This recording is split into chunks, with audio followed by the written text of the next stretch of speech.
Les jardiniers s'affairent à poser les derniers morceaux de pelouse. Tout doit être prêt avant l'arrivée des joueurs pour la reprise de l'entraînement. Ce n'est donc plus qu'une histoire de finition, car c'est sûr, les Dogs de Marcelo Bielsa vont disposer de magnifiques infrastructures pour préparer la saison à venir. C'est une grosse évolution au club, c'est surtout être plus moderne pour donner toutes les conditions de travail à l'équipe de Bielsa et surtout un bon repos à les joueurs. Déjà doté d'un centre d'entraînement performant, le LOSC dispose à présent de 11 chambres doubles, 19 chambres simples, d'une salle de restauration dédiée aux professionnels et d'une salle de détente, des aménagements axés sur le repos et la récupération. Mais attention, Luchin n'est pas devenu un centre de vacances. Oui, ça c'est pas un camp de vacances, je pense que pour se reposer après le travail dur, avoir des belles conditions, des bonnes conditions, c'est très important. Tout le monde, heureusement, a compris que les charges de travail sont très importantes, mais le repos, il a la même importance que les charges de travail. Si tu n'as pas de bon repos entre les charges de travail, ça va venir les lésions, ça va venir les blessures, ça va venir la fatigue. Comme ça, je pense qu'à partir de ce moment-là, nous avons toutes les conditions pour travailler ici tous les jours au maximum et faire vraiment un bon groupe et une bonne équipe. Les travaux ont débuté fin avril pour s'achever près d'un mois et demi plus tard.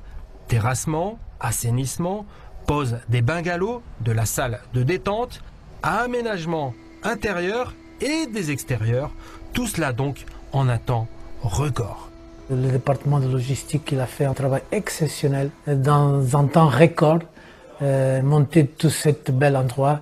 Ça veut dire que c'est de professionnalisme et nous sommes très contents. Tout a été fait pour satisfaire les exigences du staff sportif, de la direction. On a essayé de respecter 3 objectifs, répondre aux attentes qui sont très précises et qui sont très réfléchies, tenir les délais qui sont très courts et aussi prendre en compte l'environnement du domaine de Luchin pour que ce nouvel aménagement s'intègre pleinement dans ce site magnifique qu'on s'astreint à maintenir dans un bel état au quotidien. Ceci n'est que la première étape du projet d'extension du domaine de Luchin.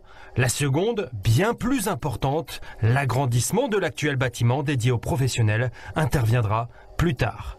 Mais d'ores et déjà, le LOSC n'hésite pas à investir pour espérer atteindre rapidement ses objectifs. On croit que c'est principal et vital pour notre projet. Et oui, le foot, chaque fois, c'est plus compétitif. Et bon, ça, c'est part de la compétition, non? D'avoir les infrastructures optimales pour ça. Non? C'est vrai qu'à la fin, la grande différence, c'est toujours les talents. Non? Mais on doit avoir les talents, mais aussi les infrastructures de soutien pour avoir l'autre performance de ces talents. En attendant de disposer définitivement d'infrastructures à faire pâlir les plus grands clubs du monde, tout a été mis en œuvre pour offrir à Marcelo Bielsa et ses hommes les moyens de travailler d'arrache-pied dès le début de la préparation.